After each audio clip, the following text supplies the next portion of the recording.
মহরম মাসে যারা বিয়া করে, যারা বিয়া করায় ওই ঘরে জাউরা বলা বানইব, কোন নেক সন্তান হবে না। মহরম মাসে মুসলমানের লেগা বিয়া করা হারাম, হারাম, হারাম।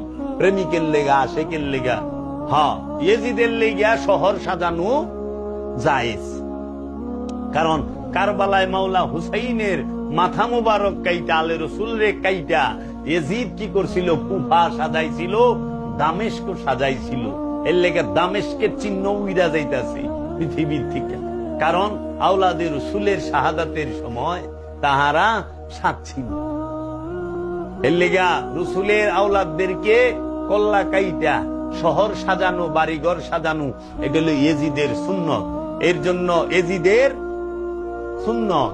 এর জন্য যাহারা মহরম মাসে বাড়িঘর সাজাইয়া বিয়া করে, এলাকা সাজাইয়া বিয়া করে, বুঝতে হইবে এটা পাক্কা ইয়েজিদের প্রেতাত্মা। আচ্ছা, ইয়েজিদের লগে থাকবা না। মাওলা হুসাইন মহরম মাসে বিয়ার দাওয়াতও খাইবার যায় না। না, আমরা আশিকে রসুল, আমরা রসুলের বংশের প্রেমিক, আমরা রসুলের বংশের মহব্বতে মহরম মাসে কোনোদিন বিয়া শাদী কোন প্রকার আনন্দ আয়োজনে আমরা যাব না। কারণ ওই মহরম মাসটা বুঝায় আনন্দ করছে জিদেরা, আর রসুলের পরিবার শুধু কাঁদছে। জানো, নির্যাতনের মাত্রা এত ছিল।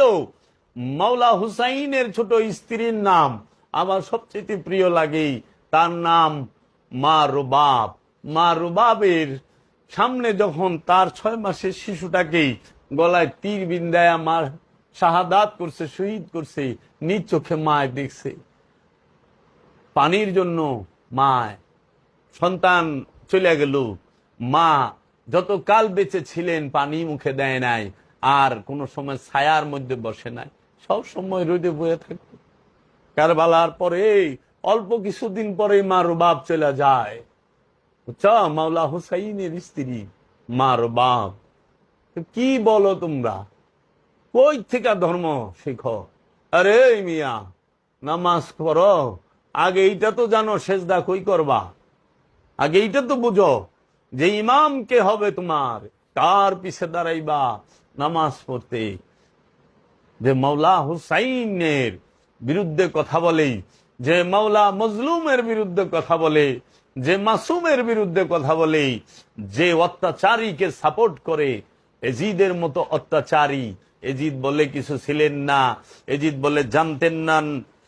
এই সমস্ত এগো পিছে, আরে এগুলা যেহেনে যায় ওই জায়গায় তো ধ্বংস। দেখো না তাদের ছায়া ধ্বংসের মূলে দাঁড়ায় রয়েছে। 33,000 সৈন্য বাইরে এলো তার ঘরের থেকে। একটা রাষ্ট্রপ্রধান জানে না অনুমতি ছাড়া বের হয়। শহর সাজাইলা, তাত্তের মধ্যে বসলা, আলে রসুলকে জেলখানায় বন্দি করলা। মাওলা হুসাইনের বড় ছেলে ইমাম জাইনুল আবেদিনকে 2টা বছর জেলে বন্দি করে রাখছে জিদে। মৌলবীরা কয় জানে না বলে, বেয়াদবের দল। তার এই ওয়াহাবিরা কয়, এই জন্য দেখো না এগুলার মধ্যে সহি শুদ্ধ তেলাওয়াত আছে, নূর নাই, ইশক নাই, মহব্বত নাই।